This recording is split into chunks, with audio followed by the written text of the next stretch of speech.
Бүгүн кыжаалаттым. Келип турат Акылбекти чычалаткын. Кыргызстанды Италияга салыштырба, жашоо деңгээли бизде төмөн уяласын.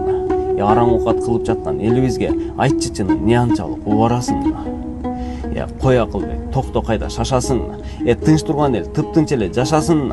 Бир сом бербей элден 100 сом сурообо, бул кетиште бир күн чокту басасын. Чок дегенди адашып айтып алдым. Бый кылып кой, чоктун башкы тамгасын.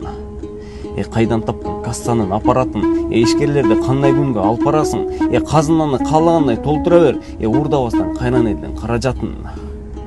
Закон бизде байгедейге бөлүнөбү, ушунта берсе Кыргызстан өнүгөбү, бизнесменди салыктардан бошотупсуң, көзүңөргө камакчылар эле көрүнөбү. Дагы ойлонуп, токтогула, шашпагыла, чегиңерден чыкпагыла, ашпагыла, кассовой аппаратыңды жыйыштырып, андан көрүп чек араны тактагыла. Түртүү ийсе кулап кетчү аскадабыз, түйшүк келсе анык түрдө ач калабыз, түбөлүгү күмөн болгон жетекчилер түлкү болсо анан кантип сакталабыз. Коомдуңду билектүрүп башкысынан, ишти башта жаман эмес жакшысынан, жетекчилер көзүңөрдү кенен ачып үлгү алчы МВДнын башчысынан.